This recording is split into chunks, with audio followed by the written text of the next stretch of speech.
Hello, my name is David Ades. I'm a poet based in Sydney and the host of a monthly poetry podcast reading series called Poets Corner in association with WestWords in Parramatta in Sydney's West. WestWords is Western Sydney's literature development organisation. Poets Corner is part of WestWords' public programming that celebrates the richness, diversity and insight that literature offers. Especially in these times, we thank the ongoing support of Create New South Wales, the Cultural Fund of Copyright Australia, City of Parramatta Council, Blacktown City Council and Campbelltown City Council, as well as the many project partners that have enabled us to continue to provide opportunities to writers and audiences. We hope that this new world will see a sharing and a closeness of spirit. So each month I invite a poet to read poems and talk about them for an hour or so around a theme of the poet's choice. Our guest poet today is Bronwyn Lovell, who will read poems and talk on the theme of ecofeminism. But before we start, the usual acknowledgement of country. I'm recording this from Beecroft in Sydney. Bronwyn is recording from near Adelaide in South Australia. I'd like to pay my respects to and acknowledge the elders, past, present and emerging, of the Wallamita people, the traditional custodians of the land in Beecroft, and of the Kurmank and Kaurna peoples, the traditional custodians of the lands on which Bronwyn lives and works, and to acknowledge also that they are the sovereign owners of their land, which has never been ceded or given up. So, Dr. Bronwyn Lovell is a lecturer in creative writing at the University of South Australia. Her poetry has appeared in anthologies including Best Australian Poems, Australian Love Poems, and Borderless, a transnational anthology of feminist poetry, as well as journals including Meanjin, Southerly, Antipodes, and Strange Horizons. She has won the Arts Queensland Vallis Award and was runner-up in the inaugural RMIT Giramondo Speculate Prize. She has been shortlisted for the Dorothy Hewett Award, Judith Wright Poetry Prize, Fair Australia Prize, Newcastle Poetry Prize, Bridport Prize, and Montreal International Poetry Prize. Her science fiction verse novel, Between Worlds, is forthcoming from the University of Western Australia Publishing, wonderful publisher, and her poetry collection, In Bed with Animals, is published by Recent Work Press. Hi, Bronwyn, and welcome to Poets Corner. Hi, David. Thanks very much for having me. No, my pleasure, as always. To start with, can you tell us a bit about ecofeminism and how it came to be an important part of your writing? Yeah, well, I think it was probably through my PhD research that I became more familiar with ecofeminism as a theory. So I had for some time identified as feminist, but then I realized that a lot of the ways in which women suffer in the world is related to the ways that animals and also the environment suffer, and how this is related to patriarchal and colonialist ideologies. So the concept that one owns one's wife and children and land, and that one can do what one chooses with those, rather than fully respecting those as entities with their own needs. And I did research into female astronauts actually for my PhD. Wow. And there's actually a lot of ideas about nature being female, and scientific arenas being masculine. And of course, we would have heard of Mother Nature. So that kind of feminizing of nature and the environment, and in a world where women are not held in high regard, meant that the environment actually suffered a lot of the same injustices as women. So yeah, that's how I became interested in ecofeminism, actually through space research, ironically. Started thinking about the way that we consider the earth and women and their roles in society. It's very interesting to me because I've been on the planet for a long time, but I've never made that linkage. So I'm aware of, obviously I'm aware of environmental movements and different movements, and I'm aware of feminism, but I'd never made the linkage. I was not familiar with the idea, the theory behind it, or any of that. So, and I don't think I'm a sort of person who's buried their head in their sand all their lives. I think I'm fairly aware of what's going on, but yet I had no idea. So thank you for enlightening me. Yeah, I don't think I had made the connection either. So, and it just made so much sense. And you would have heard in space, of course, this concept of when an astronaut looks down on the Earth and the overview effect.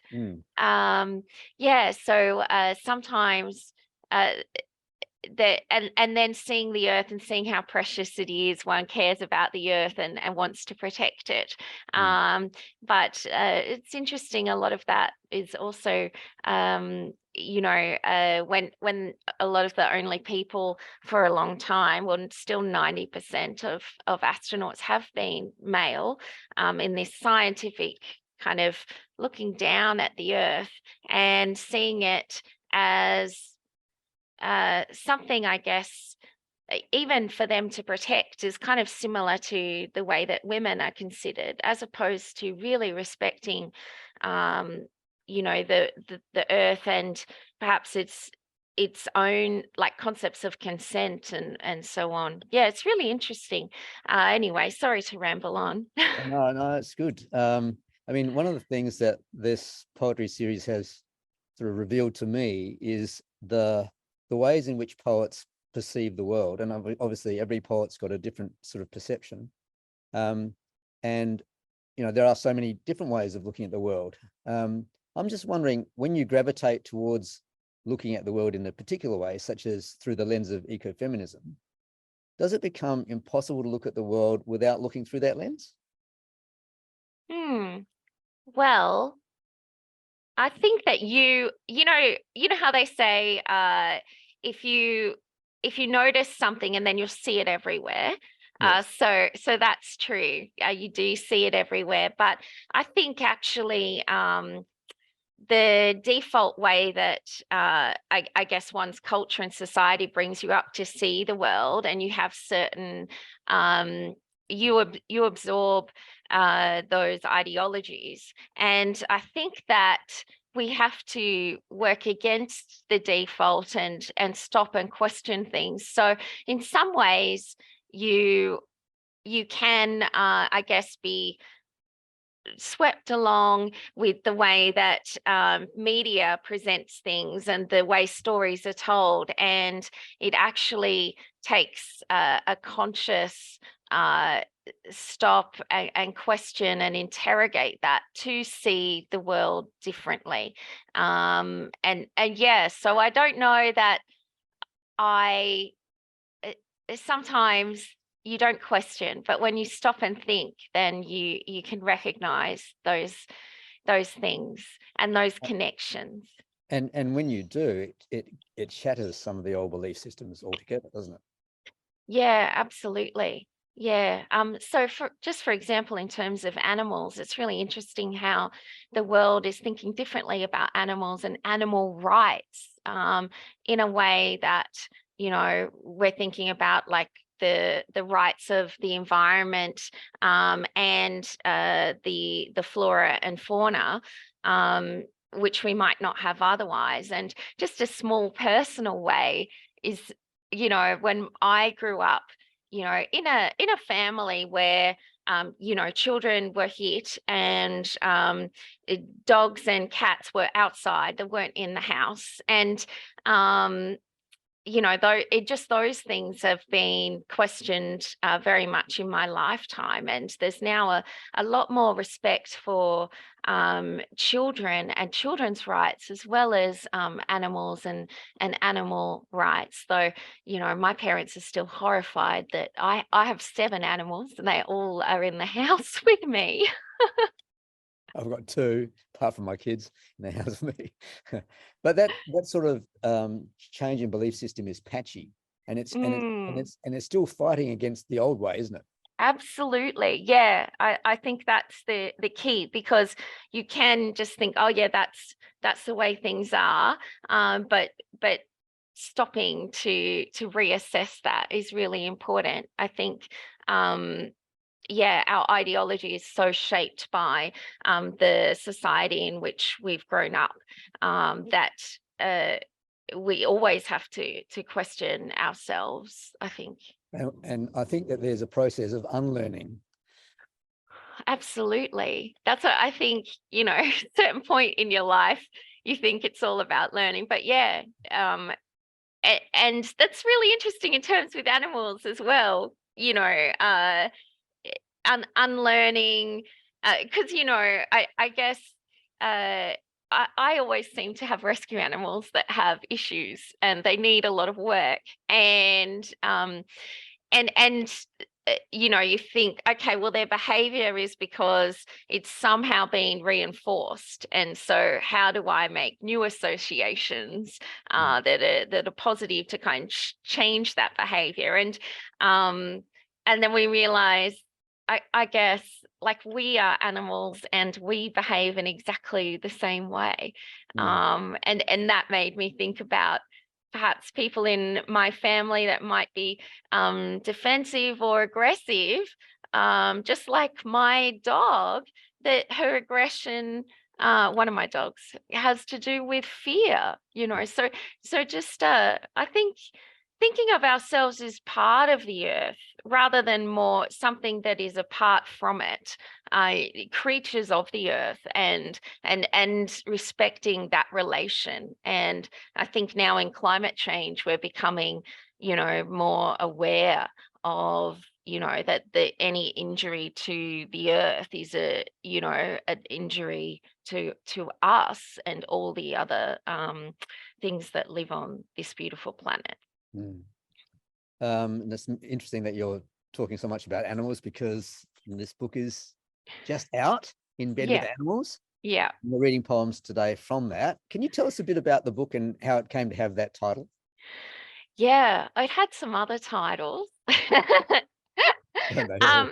Yeah, well, that title just seems perfect, I guess, because it's about, a lot of it is I was invited to write a feminist collection after the wonderful Shane Strange heard me read some feminist poems, and he was like, oh, I'd love a, like, tightly, feminist collection. So that's where it came from. But it's often about sexual harassment, to be honest. And In Bed with Animals has double meaning, because so many of the people I've found myself mixed up with, just in relationships and so on, and also not relationships. Like, I haven't, the, the people I've dated have been nice, although, have some issues, like all of us. Yeah, but on the I've had some really really uncomfortable encounters with mostly, I would say, men, and so there there's something about, sleeping with the enemy, or someone that could be dangerous to you, and the number one killer of women being their intimate partners. One feels that that's a very precarious position to be in, in that intimate situation, domestic situation, with someone that could really hurt you or end your life.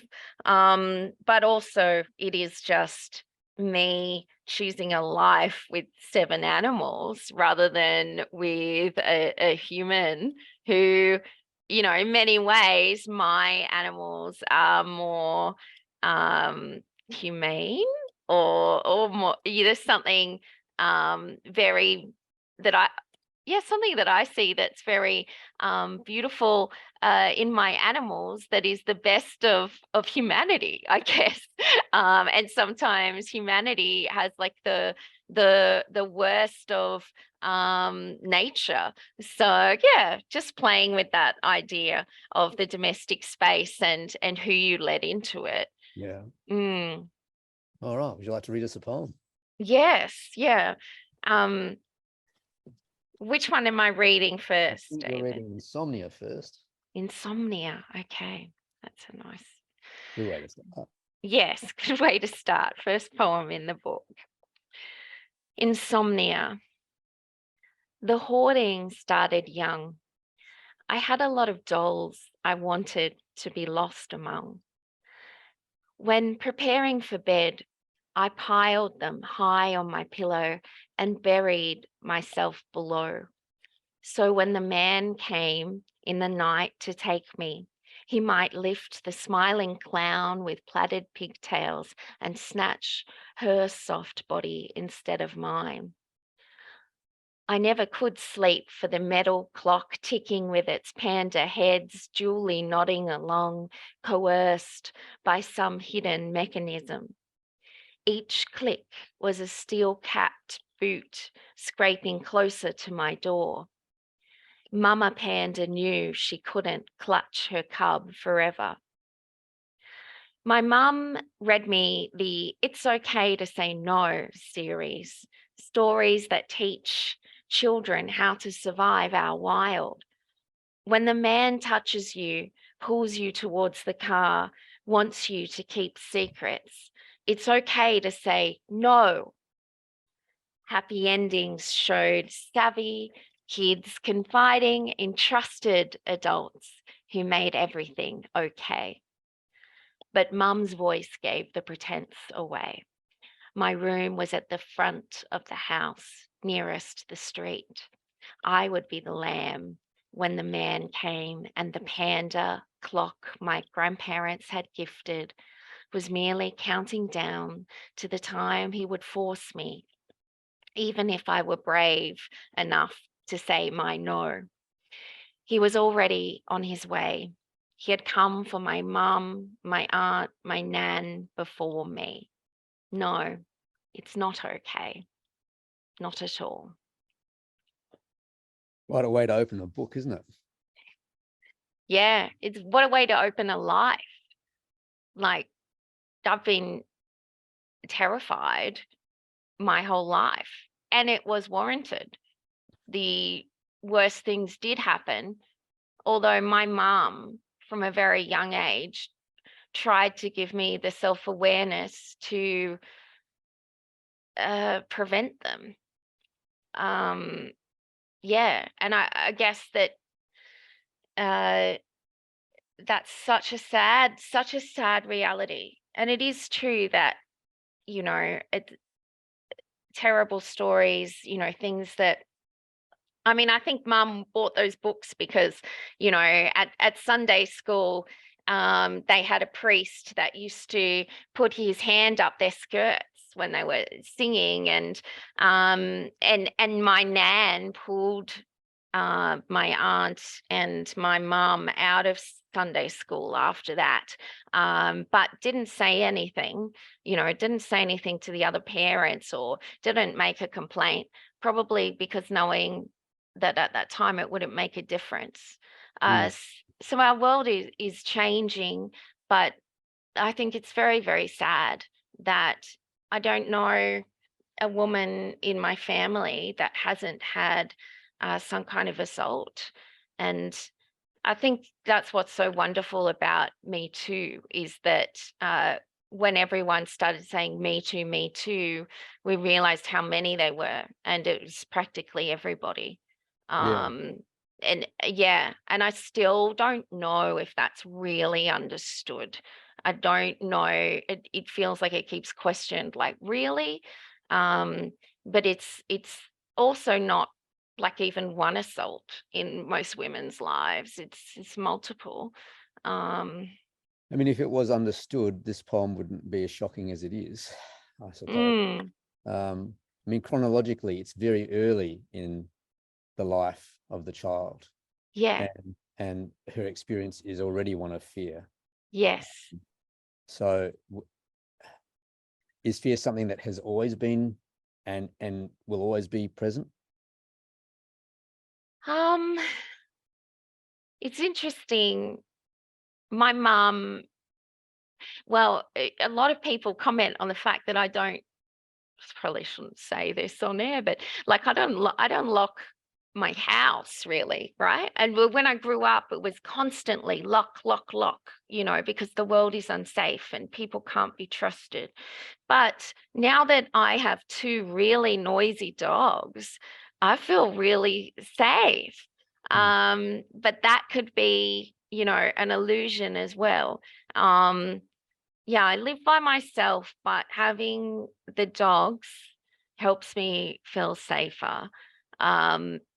So I probably am less scared now than I was as a child. And also because the worst has happened, so once it's happened, what you're afraid of, I guess you then know for me, thankfully, think it could have been so much worse. That's what's terrifying. That's what scares me. Yeah, I mean, That the trauma doesn't go away. no.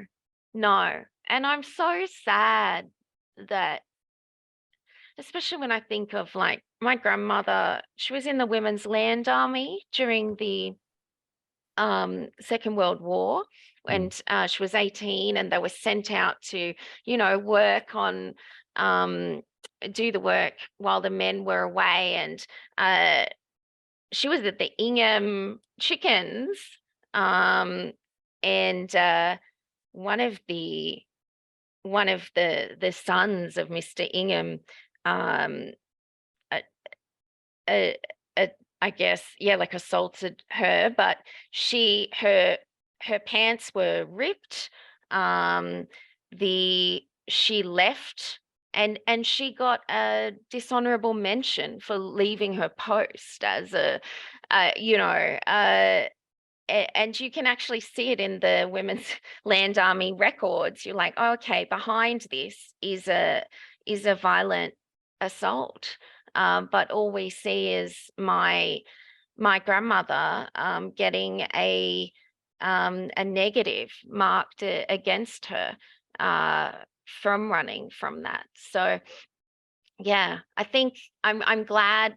I think that the next generation of women, every generation of women has it better, I think, and we keep making progress. So that gives me hope. But when I think of things that have happened to me and all the women beforehand, and also we're in a country where there is progress, but there are other countries, of course, everything that's going on in Iran at the moment, we know that, women, yeah, they're still terrified with every reason to be.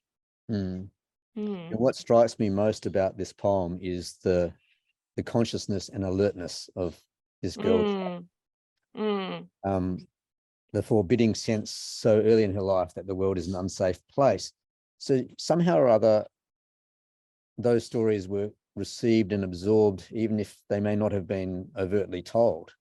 Yeah, I think the It's Okay to Say No series, which I'm sure had all these great intentions and excellent, and to try and talk about it, and and encouraging children to tell someone when something happens. So it did mean that I knew when a man was inappropriate on a bus when I was 9. I knew that it wasn't right, and I knew to say something to my teacher and my mum, but nothing happened of it.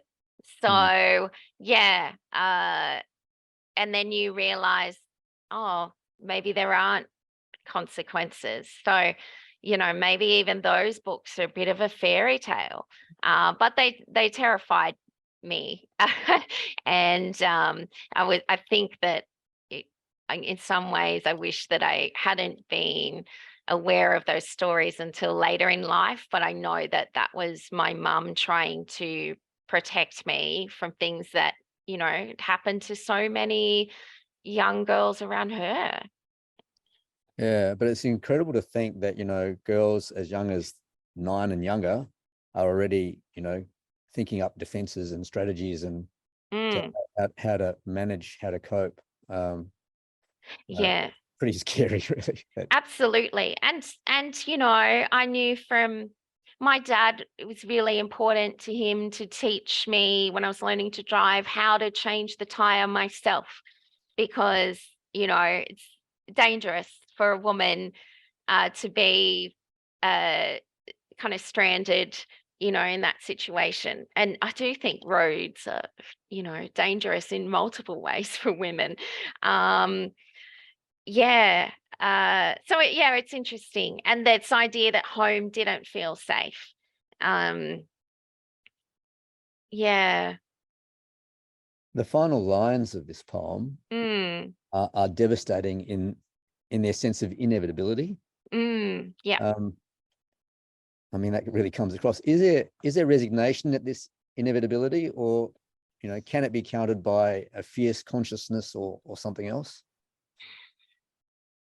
It's interesting because, you know, this idea of making girls and women conscious of the threat is not going to stop the threat. So the threat is so, and I think we're starting to see that change in society, but, you know, still fairly recently when, you know, things were reported like women killed in a park at night. Well, women shouldn't walk in a park at night, you know, that kind of being said, you know. So it so often we have policed and the behavior of the woman against the threat, but what we need to do is stop the threat. So that has to do with how women are respected in society. And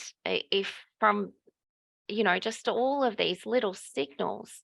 I mean, even I remember at Christmas one year at a work party with my grandmother, I was the same age as my cousin, and he, you know how you get the standard present for child male 6 years or what have you.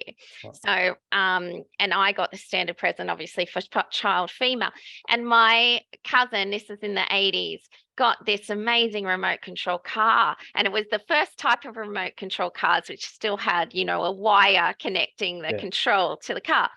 And I got a doll, and I was inconsolable. Like, I was crying and crying, and I was like, why did he get that and I got this? And my nana said, it's because you're a girl. Everyone's because you're a girl.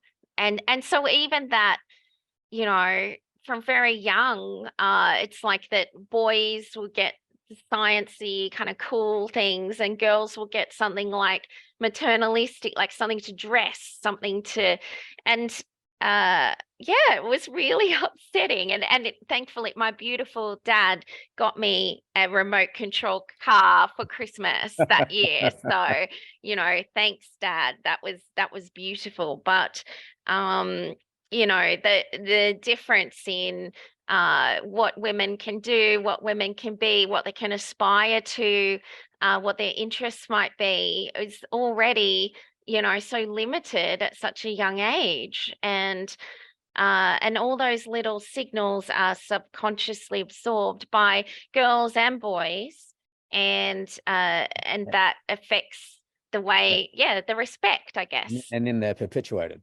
Exactly. Yeah. And somehow, if women are just like, you know, kind of decorative objects, then, you know, they're there for exploitation rather than, you know, contributing to the world in other ways. Which leads us to our next poem with a bit of a language alert. Oh, We'll do it anyway. Is it fucking lucky, the next one? Yeah. Good guess. Oh, all right. Fucking lucky. Because in my worst experience of assault. It was a dirty hand that stabbed its way up my vagina, not a penis or knife. And because it was one man, not the gang of friends he rang, and because I was only gone for an hour, not days or years, and instead of joining the realms of missing women, drugged, bashed, trafficked, or otherwise deprived of their lives, I was dropped off physically intact, dizzy, and livid. As you would be. Mm, So I kept reading this poem. This poem can be read in so many different ways, I think. mm, Either literally or ironically or sarcastically or right. in other ways. Did you intend for the poem to be read in all of those ways, or did you have a particular idea for how it should be read? That's interesting. Yeah, I had a friend, a male friend, who, when he saw the title of the poem, laughed.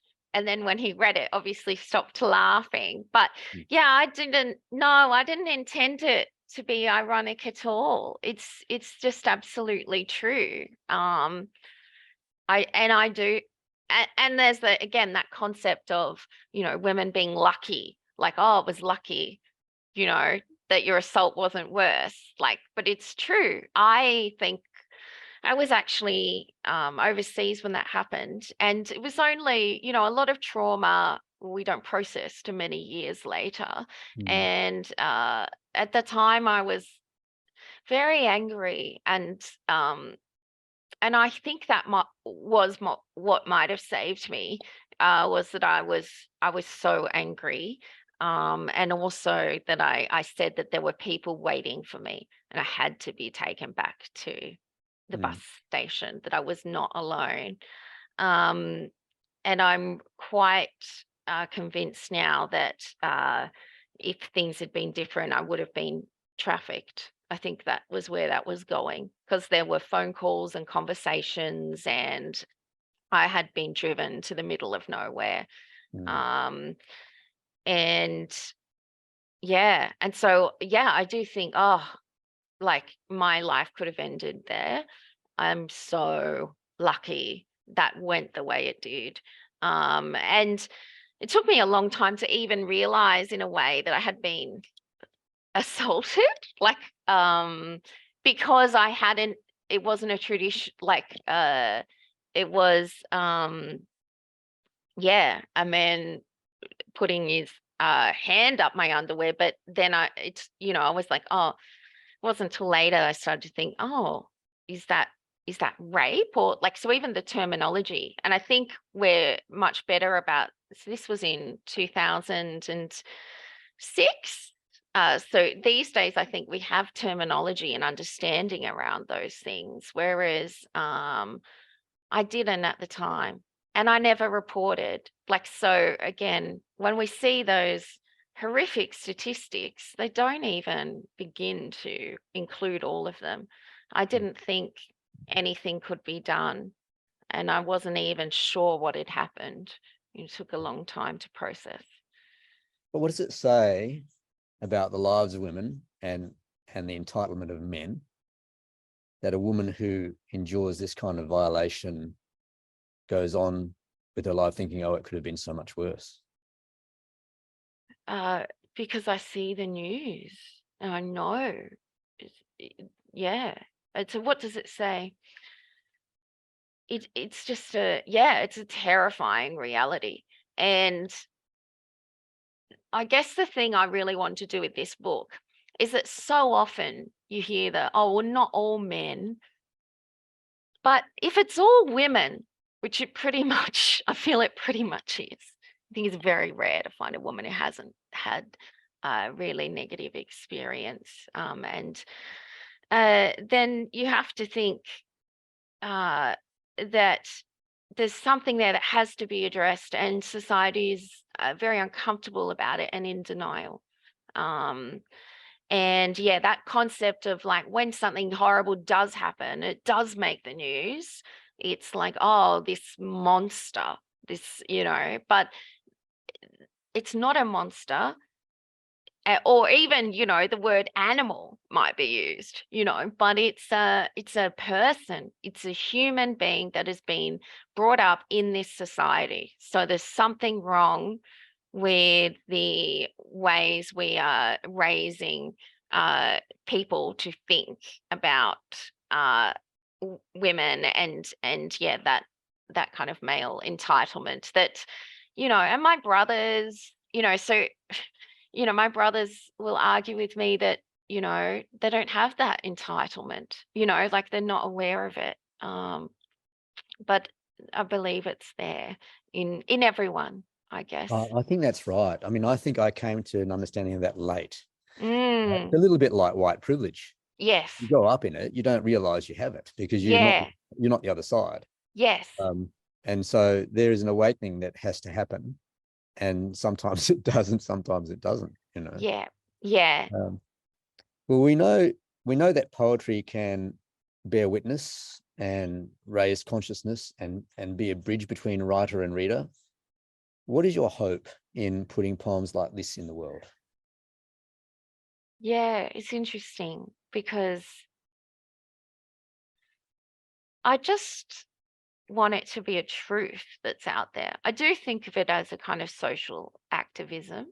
Um, I even think of it as a little intimidating because you'll see there are redactions in the book, and these are people that, you know, are around and I can encounter and they could question me about this. So it does feel um it does feel vulnerable. And even my mum, I was talking about, which poem might I read at an event? And my mum was, oh, well, that one, it's very confronting. And I thought that was one of the nicer ones in the book. So yeah, you make people uncomfortable. And even like if when people have bought it and they're like, oh, I can't wait to read, you know, some poetry over a nice cup of tea. And I kind of think, oh, I don't know if It's it's not that that. kind of book. Like, and you know, what do you say? Oh yeah, I hope you enjoy it. But it's not really enjoyable. It was even really difficult for me and my poor, you know, publishers. So beautiful as Fung and Shane Strange worked with me on having the manuscript ready, and I didn't even want to go back and do the edits because it was confronting for me. Is like uh, facing things that I don't like to raise. I like to keep, you know, buried. And yeah, so uh in terms of, yeah, I think I did it as a social activism um and just a truth telling, because I feel like, you know, the more we talk about these things, these stories that don't get told because they're not nice, Mm. the more aware we can be. And yeah, I think that's why I wrote it. Um, and maybe also, maybe it had to be written in a way, like maybe there's some self-therapy there as well, like that it gives me some control over the telling of the story because I'm writing it. And maybe there's a feeling like I can move on now. I'm not sure. I don't think, in some ways, I don't think I can. You know, you realize at a point that some experiences have damaged you. You're never going to be as trusting, as open as you were before. And it's the same with animals. You know, like my animals, yeah, that I adopt, you know, they're rescues, they've had traumatic experiences, they're always going to carry that with them. But you know, that's I don't know. Is it life? You Yeah. know, yeah. And I mean, isn't one aspect of poetry to confront and to challenge and to Mm, make people think? yes. I mean, it'd be all nice to read stuff over a cup of tea about sunsets and stuff, but Yeah. no, poetry does more than that. Yes. Yeah. I wonder if I would prefer the sunsets. if I was reading poetry. That can be your next book. Your next book. Well, I just Yeah. got the question. I mean, this has just come out. Have you Mm. had much feedback from people? Yeah, people are saying that they loved it. Women, I guess. Oh, one of my colleagues who I gave a copy to, he said, "Oh, I had no idea that you'd had such an unfortunate string of encounters with such assholes," is what he said. But I thought to myself, oh, there's more. That's when I added, I think, abridged as to part of the title of one of the poems, which lists a whole lot of encounters. I'm like, oh, there are so many more. That's nothing. So again, I think men not being aware of what women are encountering on a daily basis. But yeah, it's interesting because women who would read it, you know, would recognize these, maybe their own stories or experiences. And I don't know, I would really like it to have male readers, this book. I'm not sure how many it may have. Well, it's got at least one. Thank you so much. And thanks for giving it a platform here. I really appreciate it. No, it's important. But we better move on to another poem. I think. Up to Killer. Killer. Okay. Yeah. This is okay. Killer. Ever since I encountered the bikie who complimented my eyes and tried to fondle me at a rest stop on the Western Highway, I have wanted a Doberman called Killer. When I called for my dog that day, voice shaking as I quick-stepped back to the car, her name did not seem threatening enough. It was Labrador Lovely, Whippet Week. Carmela was too sweet in her pink diamante collar devoid of studs. 40 kilometers down the road, sure I was not being followed, I pulled over and rang my dad. He said I should expect to be hit on by men because I was young and pretty. I've aged now and put on some weight, so maybe I'm safe. I still want a Doberman. I would spell her name Khila, which means blooming in Hindi. I always thought having a dog would protect me, but it didn't shield Toy accordingly. Her dad found her gentle shepherd tied to a tree not far from her naked body. Toya was too pretty to walk carefree along a quiet beach with a dog that was not a killer. Her youth blooming, legs moving, heart beating fast as her bare feet quick-stepped across the sand, smiling in that I am no threat way before being hit on in the afternoon sun. So I read this poem just a few weeks ago, at the same time as someone was finally apprehended for Toy Accordingly's death. It's an incredible sort of circumstantial connection there. Do you want to say something about Toya and what happened and how what happened to her impacted on you? Yeah, absolutely. Because she was a young girl in her 20s, walking along a beach, 3:00, or between 1 and 3, I think, in the afternoon, with a really big dog. I saw all the pictures of the dog, right? And I couldn't believe that she wasn't safe. And my dog had been such a comfort to me, especially like driving interstate to New South Wales where my family lived, always having the dog with me. If I was camping, like I'd slept by the side of the road, but having the dog, knowing that she would growl or bark if anyone came near, had made me feel safe. And yeah, so this was really shocking to me. And there was the thing is, until recently, I don't feel like it got much media attention at all. Mm. And there was another incident. Because there's always another incident. Oh, yeah, of course. And this is a girl in Perth who had 2 Kelpies who was being followed by a man. She saw the car at the roadhouse, and then she pulled up a bit after the roadhouse to let her dogs out to have a play, because she couldn't do that at the roadhouse. And he pulled in behind, wanted her number. She didn't want to give it to him. She said she wasn't interested, and he bashed her incredibly severely. And she was found 10 hours later, only because a truck driver saw these 2 Kelpies near her car, and the man who had assaulted her had dragged her under the car and left her there, and she was unconscious for 10 hours, and that truckie woke her up again.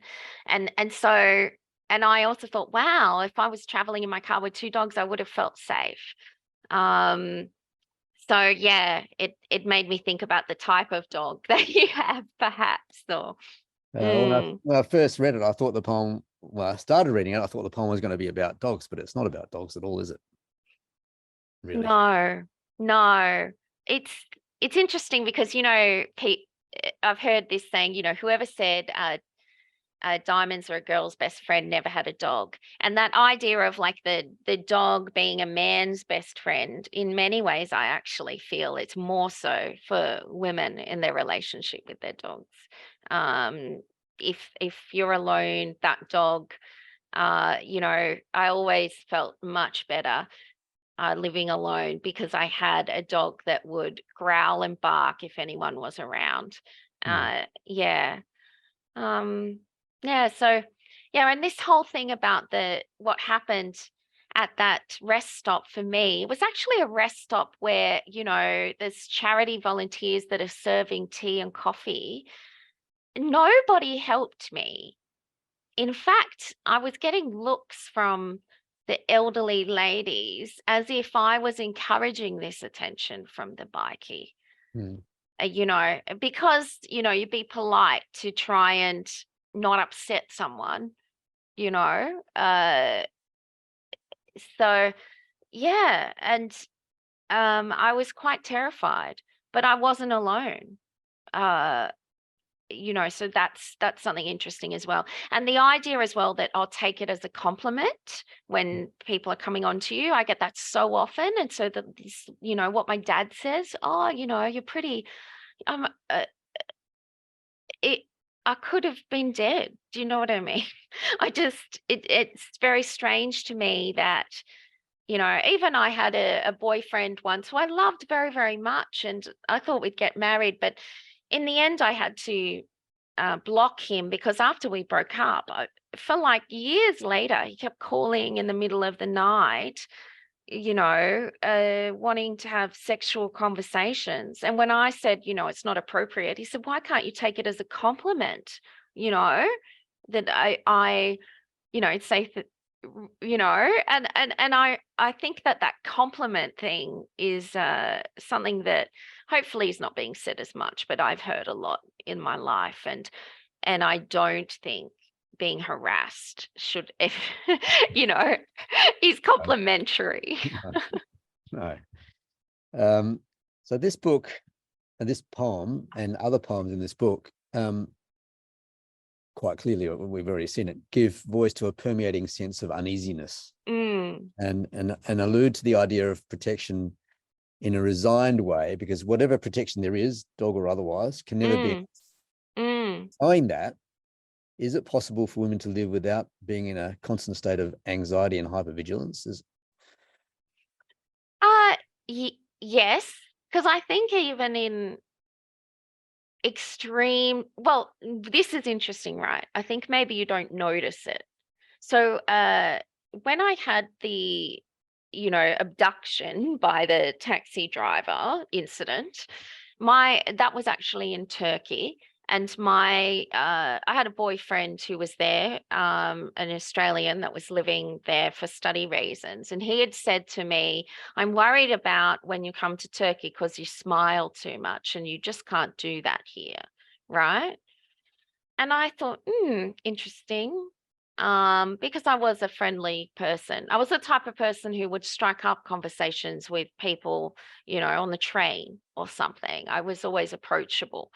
And after that incident, I realized, and I did exactly what so many women do. I thought about all of the things that might have made things different. And of course, my boyfriend was visiting the town I was in that day. I'd had my hair done, I had makeup on, and I was in a dress. And I thought, everybody will think, well, she shouldn't have been in a dress and she shouldn't have been pretty at that point. And it was only going 5 minutes up the road to the bus station, and then I would have been with my boyfriend. So I internalized all of that self-blame. And after that, then I didn't make myself look pretty. I actually tried to make myself look unattractive, and I didn't smile, and I gave a look to people like, don't you even come near me. And I just wore that as a countenance. And it wasn't until I left that country, and I went to London from there, and I was on the tube, and I noticed, just because I didn't feel like I was in such a dangerous environment, I felt that trip off. Kind of like I felt like, oh, I don't have to keep up that, don't come near me, and that hypervigilance. So I think sometimes, when we are hypervigilant, we're not aware of it until it isn't there. So I'm sure that all women are carrying it to some degree and not particularly conscious of it. But I honestly do think that now I'm older and, less immediately sexually desirable, that I am safer. Because when I was younger, it was so much worse.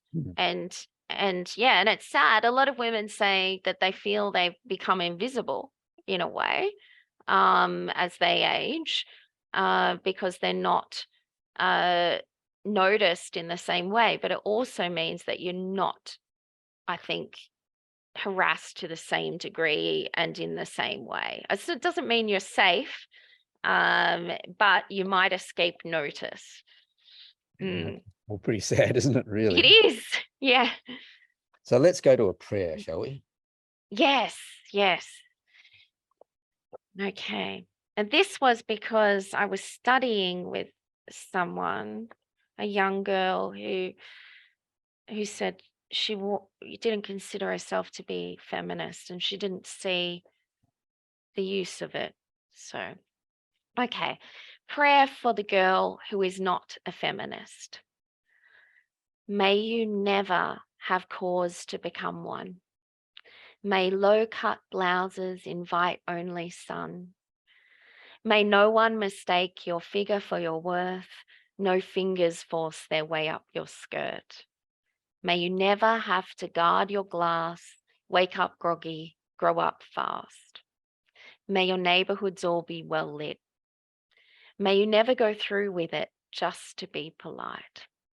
May your high heels click quickly through the car park at night.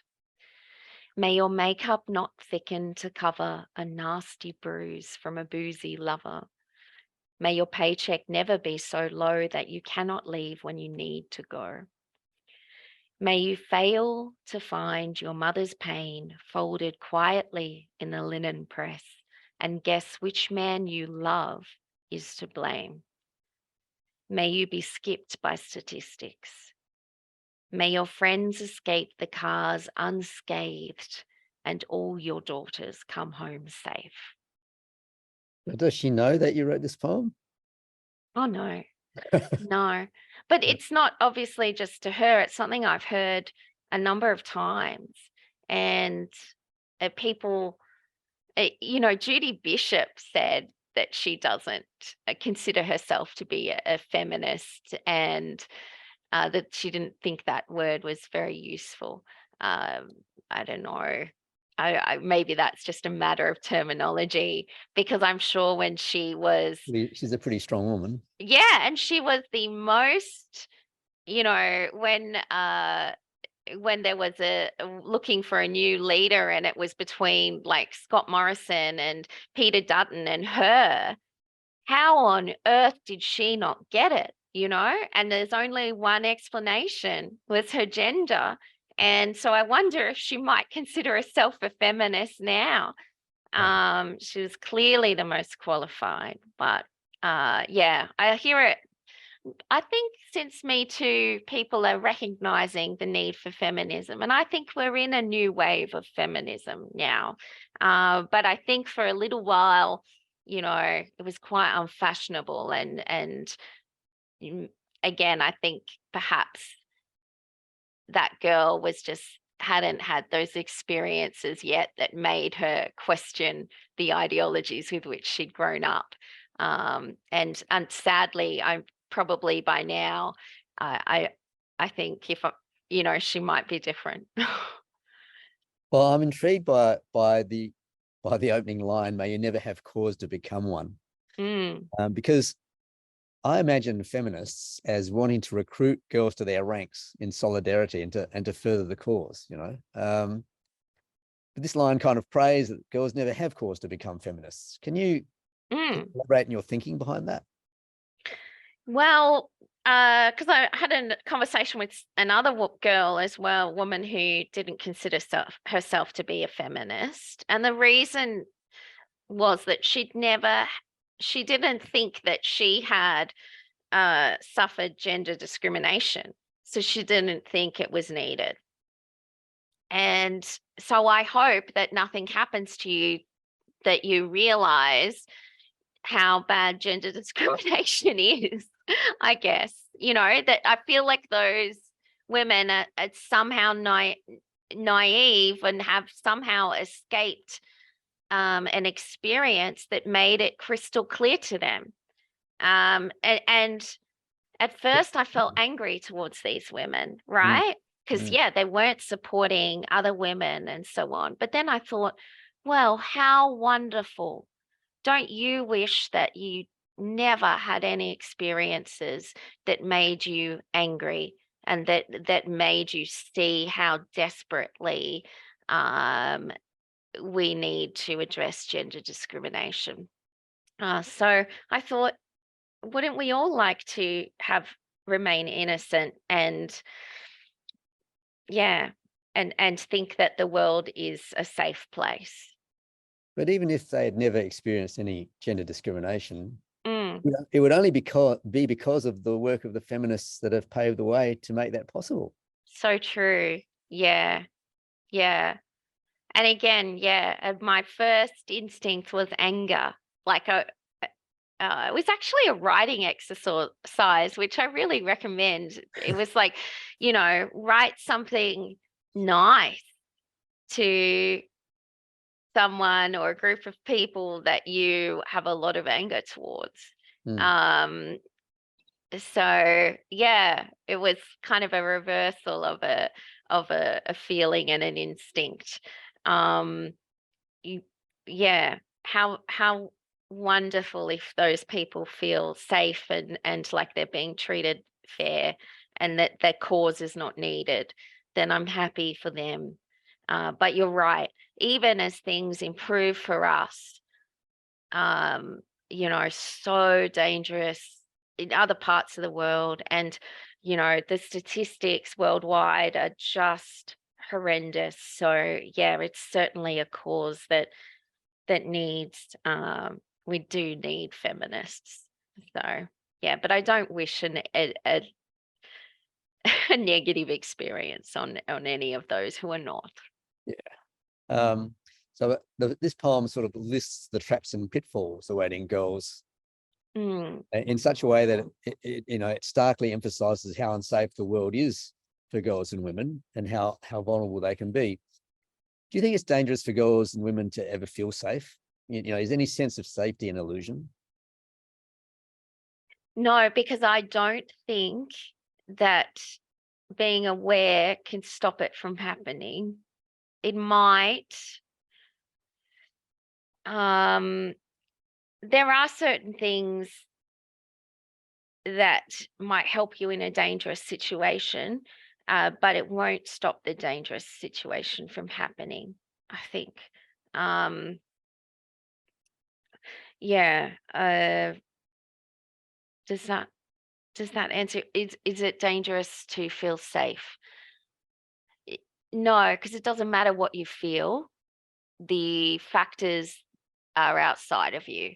So again, it's like you you can worry, but it doesn't stop it from happening. So if you could be happy and not have the worry, then lovely for you. Fair enough. Now, this poem expresses itself as a prayer and reads like a prayer, but I'm wondering whether it's more of a kind of desperate wish or plea. It would be lovely.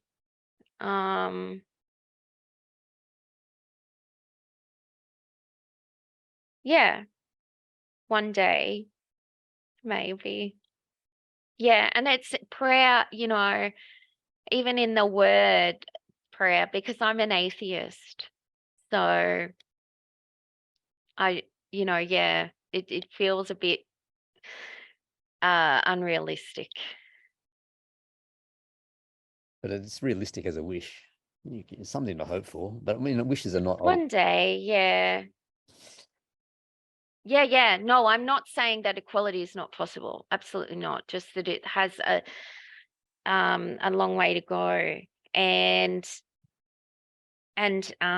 yeah, and the best way to combat it is for us to recognize the problem and to stop denying its existence or thinking it's not as bad as it is, so on.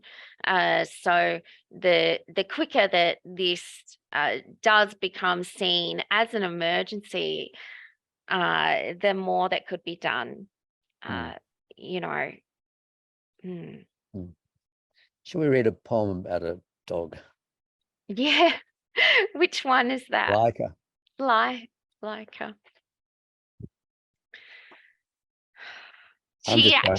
I'm just going in the order of the poems that you sent me. Yeah.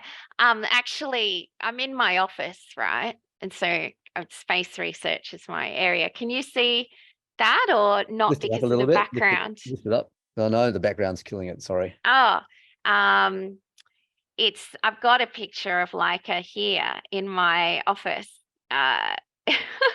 because and she's very beautiful. Here, let me hang on. Turn my background off, maybe. None. Okay, there's Oh, there Leica. she is. Yeah. Yeah. All right, I'll put the background back on because my office is quite dull. All right, Leica. Imagine the cruelty of that betrayal and the little window the scientist built so she could see something magical before her mission's fatal end. A street dog, she lapped up the attention, so grateful to be taken in, never guessing how they planned to ship her out. All that time, she tried to get it right. Good girl, that's the way to die. Quietly, let them take the bark out of you.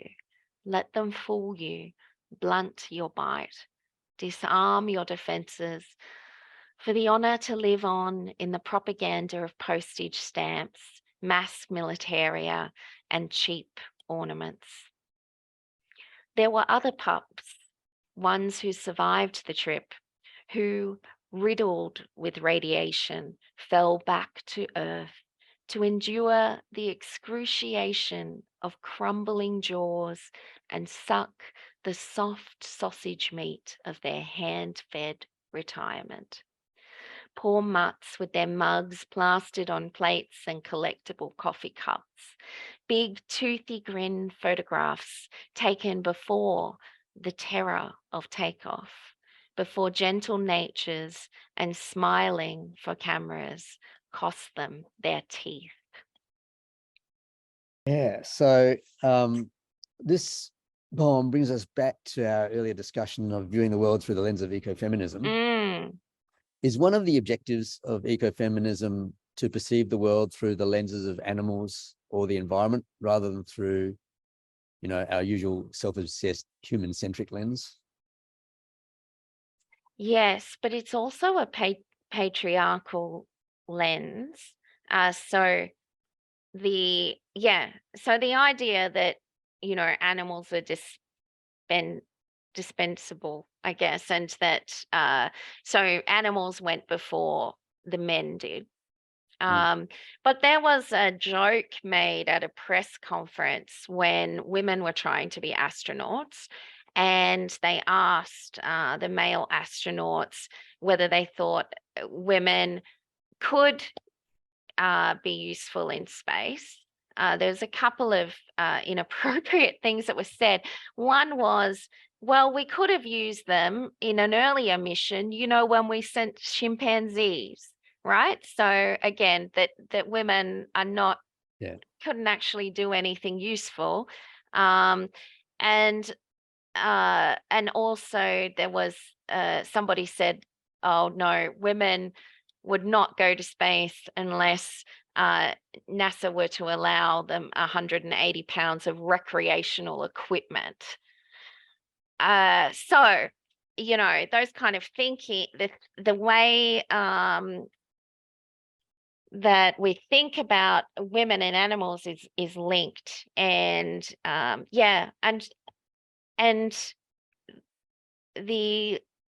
they must have been aware, the scientists, to build her that window, you know, there's something in that, I think, that so that she could look out. But you know, of course, obviously, she died, and there were lies, cover-ups of, you know, of how she may have, you know, suffered.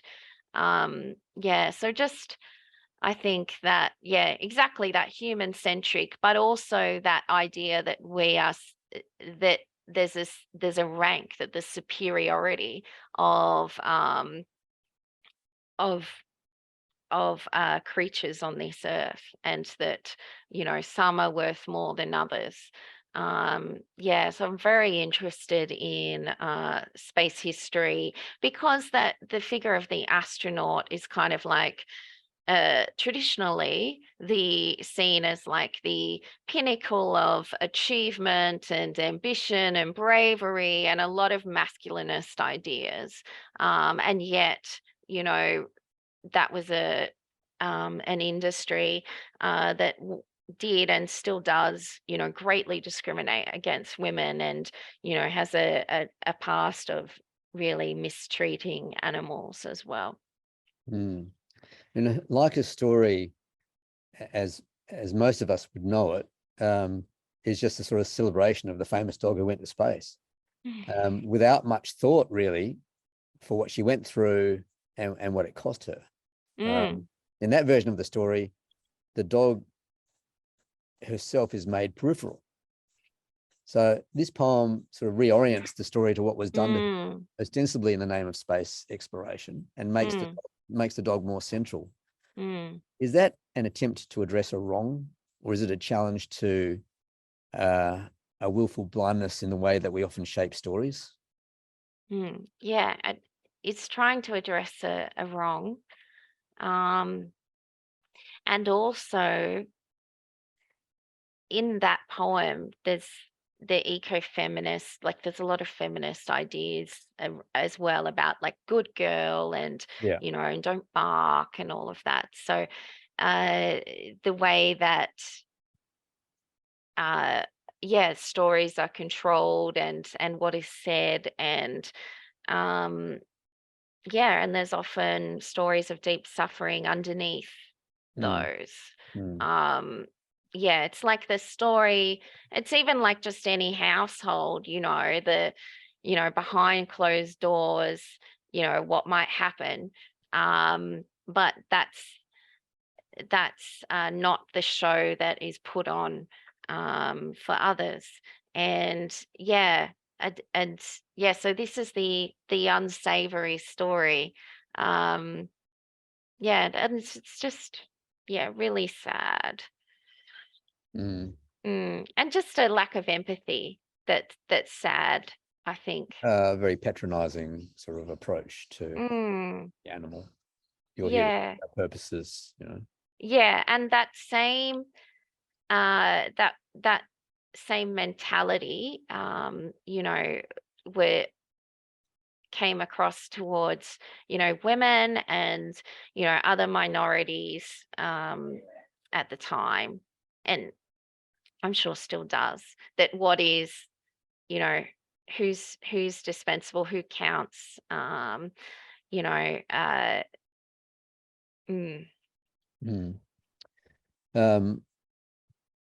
I like the line about, you know, the complete trust that Leica had in a trainer, and the cruelty of the betrayal of that trust. Do you think that that could operate as an extended metaphor applying to nearly every poem in the book,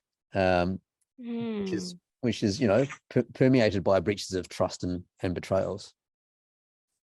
Yeah, yeah, I think it could. And, you know, it's interesting. I don't know. There's a have you heard of Williams syndrome, which is it's a psychological condition, and these people are very trusting, and they're really, you know, affectionate and open to a point of um, what isn't normal in civil society. And there's the way that there's been kind of studies that the way these people operate is kind of similar to dogs in a way. And yeah, I think that dogs, you know, there's a line in another poem about that, you know, if my dad said dogs are stupid. If you kick one, it will come back to be kicked again. And yeah, I think that willingness to please, and that things are going to be okay, and to keep trying. Yeah, it could be. There probably is something there as an extended metaphor. The those who are not able to defend themselves or stand up for themselves, and, you know, who's going to say that something isn't right? You know, voicing the no, I guess. And I'm pretty sure the scientist with Leica, he took her home to his family, and for like Christmas or something, like a, you know, so the dog spent time with the kids and so on as well. I'm not sure if that was Leica or one of the other dogs, but you know, they must have recognized that the dogs, there's some, you know, something special there, and that they wanted them to have a kind of good experience before this terrible thing happened to them. I mean, this book in a lot of ways is about trust, I think, or lack of, or having to assess and evaluate whether to trust. How difficult is it to overcome the sense of betrayal and to arrive at a state of trust when you've had that betrayal? Very difficult, you know. I have the work in progress, is it not? Yeah. I mean, I'm not in a relationship. I can't see myself being in a relationship. I have chosen my garden and my and the animals I live with. You know, and that is an ecofeminist choice. all the animals in my house are female as well, all 7 of them. It's like no penises in my home. That idea that you can't change the world, but you can do something in your corner, in your, and you know, just seeing dragonflies, and I saw there was a blue-tongued lizard in my garden yesterday. Just those little things that you know, change what is in your control. Like there was no garden when I moved to this house. I've established it. I'm growing something. I'm making some difference, you know, to the bees and so on. And, you know, uh, those kind of questions about, well, you know, ambition and what is success, and, you know, could success be very, very quiet? Could that be it? You know, yeah. Do you think the capacity for trust is, to use, and probably misuse, one of Oscar Wilde's expressions, the triumph of hope over experience? The triumph of hope over experience. Or is it that, I mean, that's very beautiful. Even in, in that, it's like, He was talking about a second marriage, but we won't go there. yeah. No, but you know, it also is that you know, insanity is doing the same thing and expecting a different result. Like, yeah, I mean, I'm very aware that I do worry about that. I isolate myself to protect myself, but that also harms myself. So it's a really difficult thing. And this book also deals with, you know, mental illness. You know, from that first poem, it says, like, you know, the hoarding started young. It's like, you know, I've always had that. Yeah, and I guess how the experiences of the world can just do some damage that might I'm not sure how to heal it. I'm not sure that it can, but you have good encounters with people, lovely connections, that make you feel good about the world. And, you know, there's more good days than bad. And and I think with animals as well, you're confronted with that, you know, the cycle of life and death. And, you know, you have a dog, you see it as a baby to, like, you know, an age in front of you, you know, as you see the whole cycle. And we, like, recognizing, I guess, that we're part of that as well, rather than, you know, somehow above and beyond that, or that, again, that denial of, you know, death that I think happens in Western cultures. Be, yeah, again, I guess that idea that, you know, the dark experiences also make you really experience the light and the beauty of the world as well. So yeah. Next poem is Svetlana. Oh, yeah. Daughter of a Second World War fighter pilot, she began parachuting in secret at the age of 16 and was setting stratosphere jump records before jetting off to flight school. As a member of the Soviet aerobatics team, Svetlana flew with an all-female crew to win the World Championship in 1970. Taking her career as a flight engineer to even greater heights, she qualified as a cosmonaut. Entering Salyut 7 for the first time, she found that Anatoly and Valentin had prepared a special welcome. They presented her with an apron, pointed to the station kitchen, and said, snickering, "Sveta, get to work." She was the first woman to spacewalk. How did you find out about this sort of story?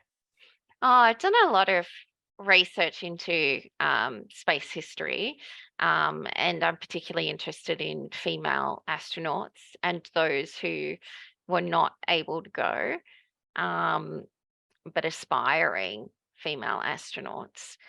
And this is quite well documented. I mean, every little thing that goes to space costs a lot to get there.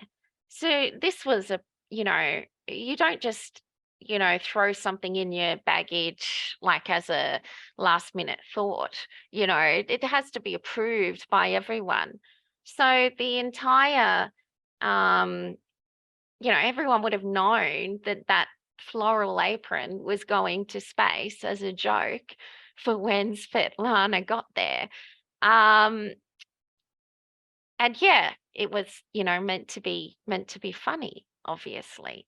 But I guess it's just the fact that kind of, sexism and women in space being a bit of a joke, and that joke, in poor taste, I would argue, was institutionally supported the whole way for that to happen.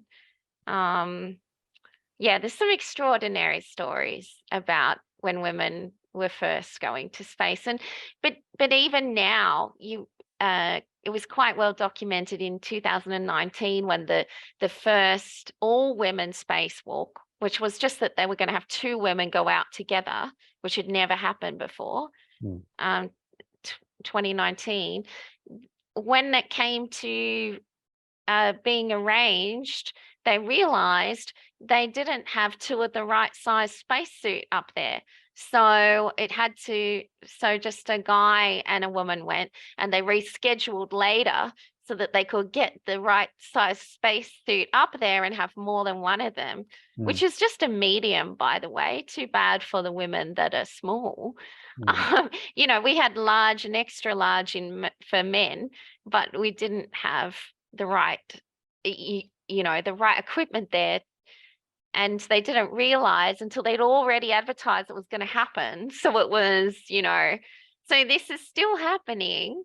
It was still not, great with women going to space, and still, again, just in like the last 5 years, we still had media asking female astronauts that were going up for 6 months or whatever, well, how will your daughter be without you?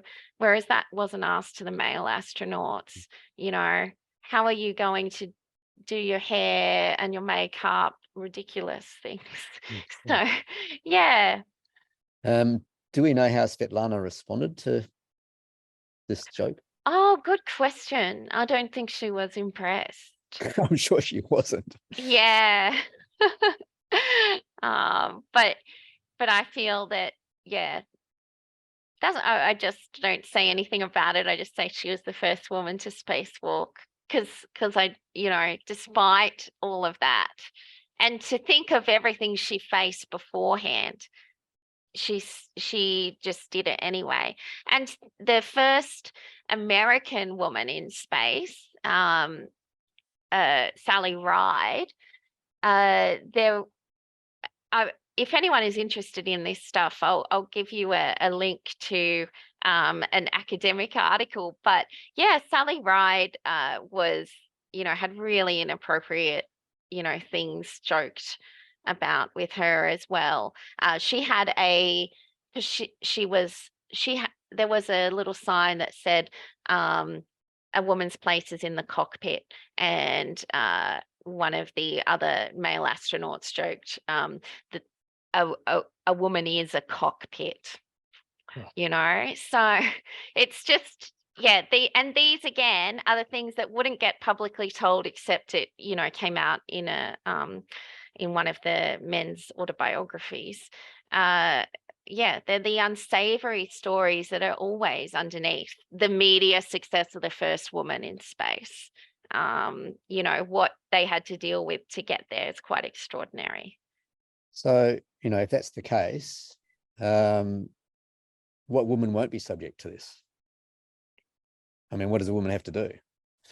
Again, it's not the woman's responsibility. Like we think, No. oh yeah, and I think there are all these ideological things and you know, in movies, media, everything, it gets that idea that, you know, I think it's a historical, I don't think it's so much present now, but that like, you know, men were going to try to get it on with women and they were going to have to try to, you know, resist it.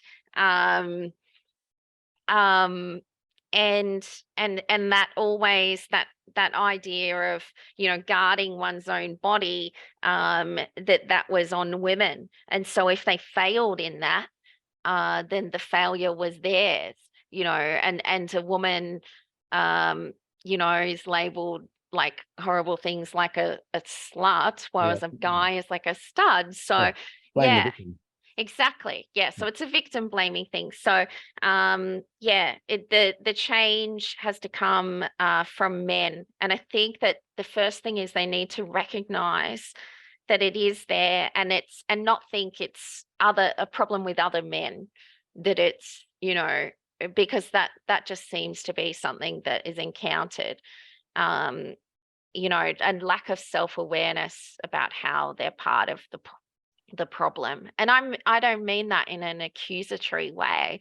Women are part of the problem too. We've all been brought up in a patriarchal ideology, and we you know, we women are sexist as well. That's the way that we're brought up. So just sharing stories and talking about it, I think, is, you know, and taking action, affirmative action, to make changes in what is a very, very deep-seated cultural problem.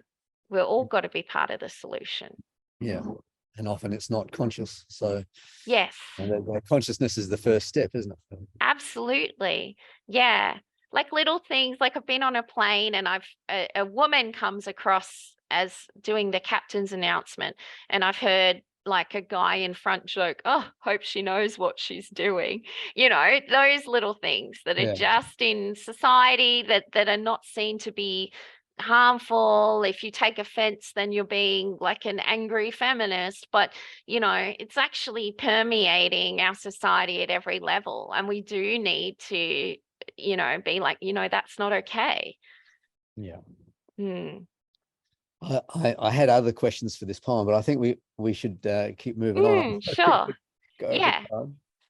So I think the next one was Shop Girl. Okay. Shop Girl 51. If you're waiting for the right girl, the really, truly special one who blows your mind and cock, and the girl shop doesn't have her in yet, you can take a lone girl until the right one comes, and then you can return the other ones since they mostly dust off fine. You might just have to wait a long time to buy the girl you're looking for, and even then she may not be available straight away. But thankfully, there are women like me. There are women who will let you take them home with nothing sparkly. You can drive them round and round for free while looking for a better one. There are women who will wait in the passenger seat.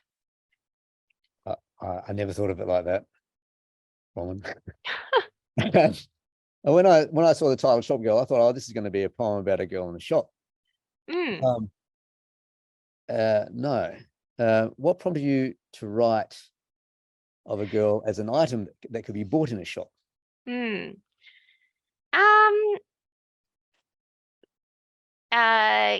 Women are part of a consumer culture, that they're part of themselves, you know, again, internalized sexism makes them see their worth in connection with their appearance and how desirable they are.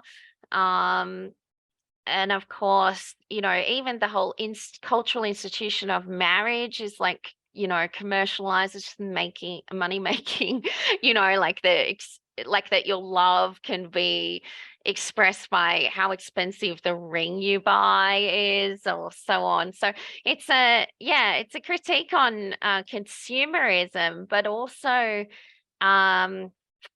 it comes as well from a bit of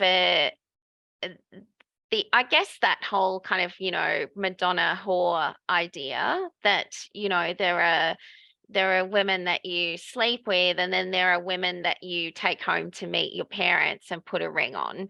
And I've never had the experience of being the second one.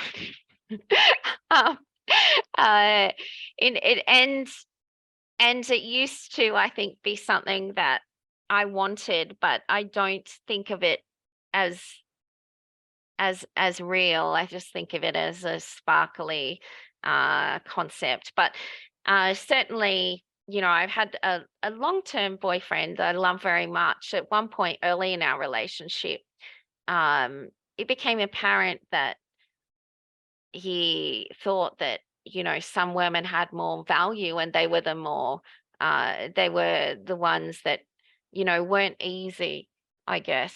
And that fought off the men and kept their purity or something. And that concept, I think, still exists. Like that concept of like the one, or the one for right now. Yeah, and also this idea that this maybe fear of being alone, that people are just from one relationship to the other, even though they know it's not. And I think that's fine. Like a relationship, it might be right for the time, but not for long term. And I don't even believe in long-term monogamy in terms of, we're not birds, we're primates, and primates don't do it. So yeah, but I just think this is a really dangerous cultural idea. And also that idea that, a woman is cheap if she doesn't fight you off. And, that's not someone worth keeping. That's not the one you take home to your parents. And I guess I've always been someone that has been like, really emotionally open, and, doesn't play games or hard to get or anything, or of that concept of like the rules, and you don't sleep with someone on the first date and all of that. That's never been something that I subscribe to. And for value of women to be like rated in that way is just really harmful, I think. And again, I think that women do it as well. So it's just an ideology that's quite dangerous. Yeah, I mean, this is a classic example of a poem in not very many words saying a lot of things. So when I read it as a commentary on male entitlement. I read it as a commentary on the relationship between men and women. Read it as a commentary on our disposable culture, on how girls and women can be discarded. I read it as a commentary on the objectification of girls and women. I read it as a commentary on girls and women as commodities. A commentary on girls and women's self-esteem and lack of self-value. I mean, I saw all of it. Have I missed something? No, that's great. That's better than what I said. I'm delighted that you saw all of that in there. Well, it's incredible that there's so much there in just a few lines. So that's what poetry does. It's fabulous. I love it. Now let's go to the future that's already gone. Oh yeah. The future we want is already gone. 57. The future we want is already gone. I should have watered the garden, but I didn't. Things that were alive are dead now because of me. And this is not the first time. I have enjoyed slaughtered animals in sauce, sometimes by mistake, sometimes knowingly. I have let men enter me, mostly by mistake. I feed the animals I keep in my house, the heads and hearts of other animals, ground down and baked into little cookies called kibble. They eat it all and beg for more. I cover my animal parts in cloth made by people in other countries in conditions called unlucky.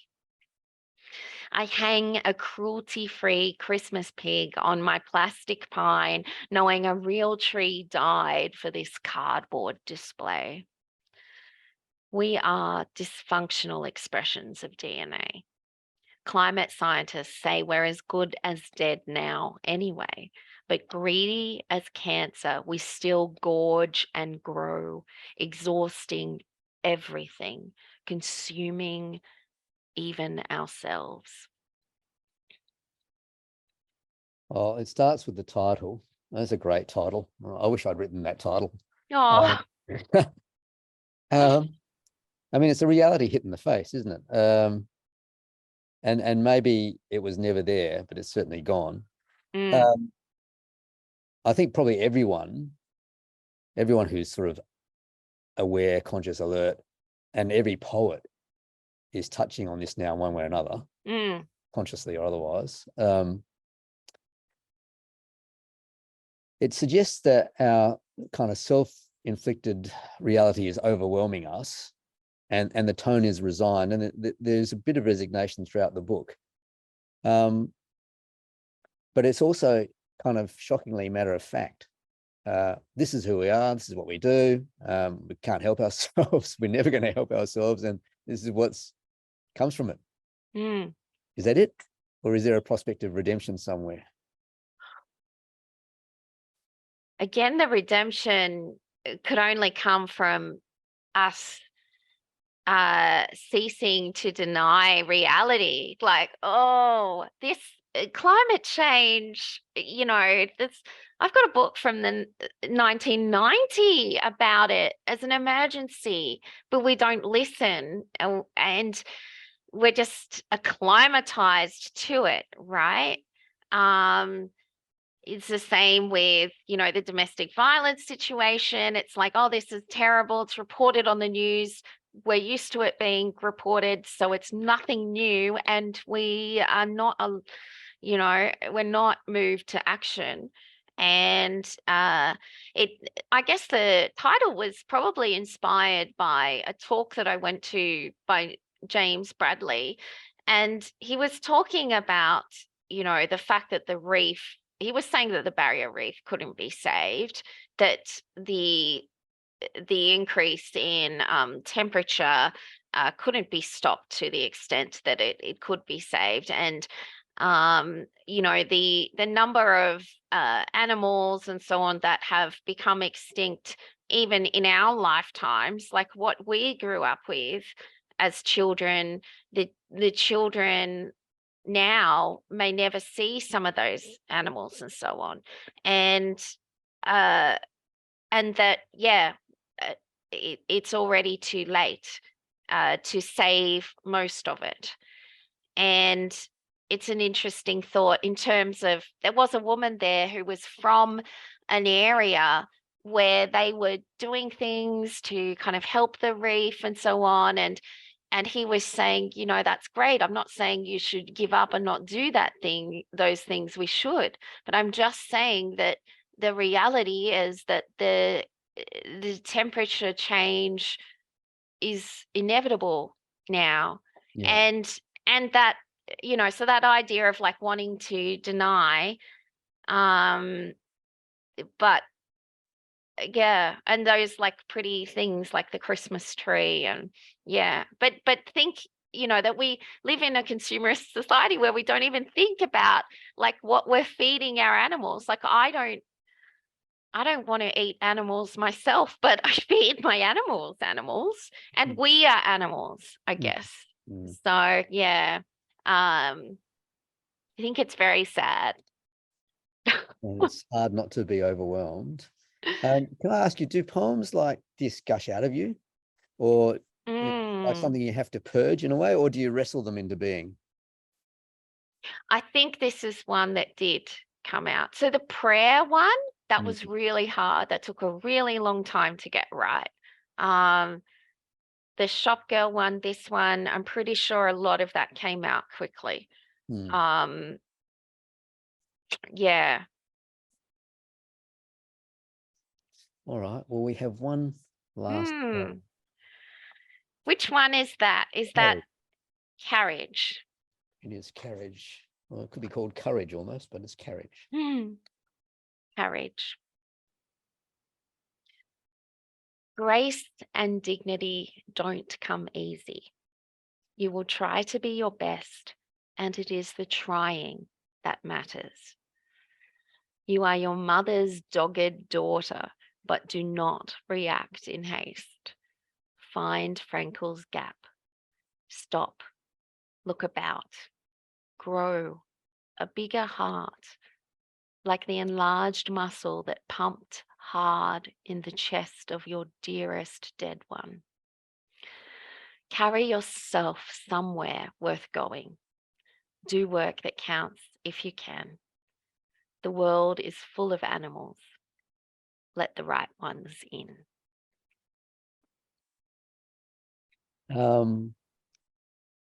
Did you want to just start off by elaborating on Frankel's gap? I understand it to be that sometimes momentary gap or space between a stimulus application and a response. Yes. And yes, that's right.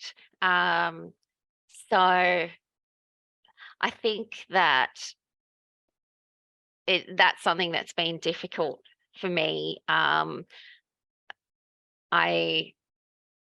am someone that would say something and then regret it later, as opposed to not just waiting until you have, I guess, more intellectual reflection on whether or not that's a good thing to say or do, you know. been there, done that. Yeah, definitely. I always do the action, say the thing, and then afterwards think, oh my God, what?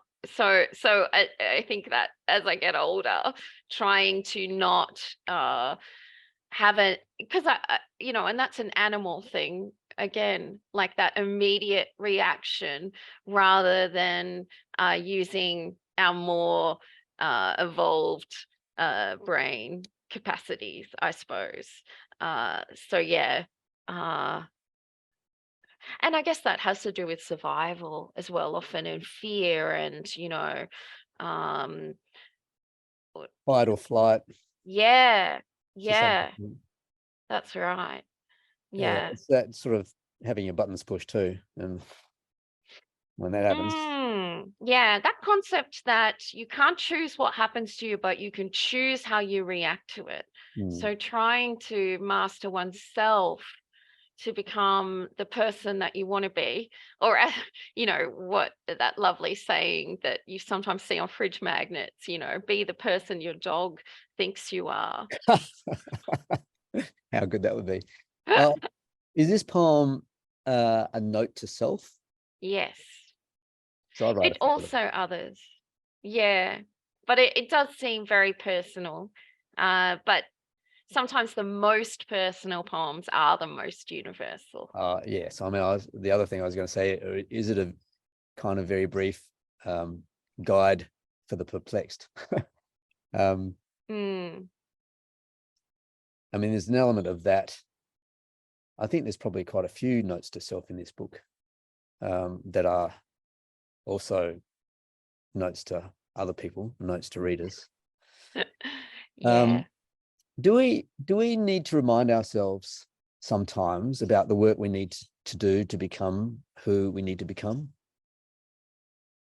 Yeah, absolutely.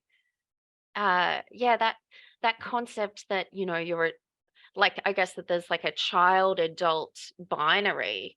I still, in my 40s feel, oh, I'm learning so much and I still make so many mistakes, but also learning to be okay with yourself. like to treat yourself with compassion as well. And I guess that it's the trying that matters. And that's probably very related to that other poem as well. It's like, oh, well, you know, if the the future is already ruined, you know, what should we do? Just sit back and have some beers?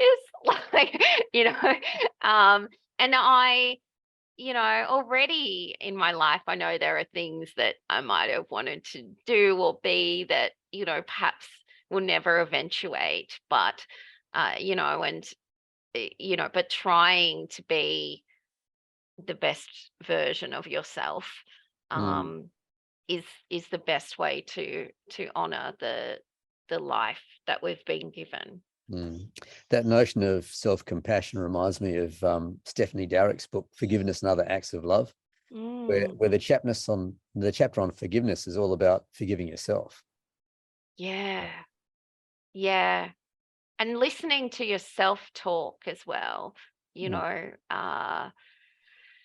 and yeah, absolutely. And that whole concept of, you know, that referral of our anger towards others and so on, so much of it has to do with it has to do with us, not them. Yeah. So yeah. I Yeah. love the idea about growing a bigger heart. Mm. How do we do that? Can you give me some dot points? I'd like to grow a big heart too. Yeah. Well, yeah, so my grandmother had an enlarged heart, you know, so, you know, and they you know, it doesn't work that well. You know, so it's, you know, it can come at cost to yourself. Um, but I don't know. I guess like I also put grow at the end of a line because it just, you know, try and I think, you know, I guess that is that evolution, psychological evolution again from children where we are the center of our own world. Mhm. And then, but then as adults in the world, you know, we are, yeah, this human centric, you know, so selfish and thoughtless beyond our own needs, is very juvenile and lacking in foresight.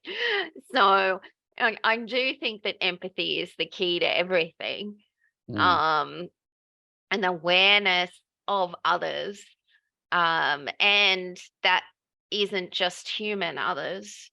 The life around us, from the minuscule through to the cosmos. Mm. Um, hmm. Um, I just want to come back to your last couple of lines. The world is full of animals, let the right ones in. I know that for me, life is in part a series of errors of judgment Mm. that I'm always finding, you know, lack in my judgment. To let the right ones in, you have to be able to trust your own judgment, trust yourself. Yes, How hard is it to get that judgment right and to let the right ones in? very. And I think, you know, that idea of the world trains us to distrust ourselves, like, you know, the way, which comes back to that Leica poem as well. And, you know, to, oh, don't be silly and things like that. But often our instincts can be right. But also I think it has to do with respect and the way that you allow yourself to be treated.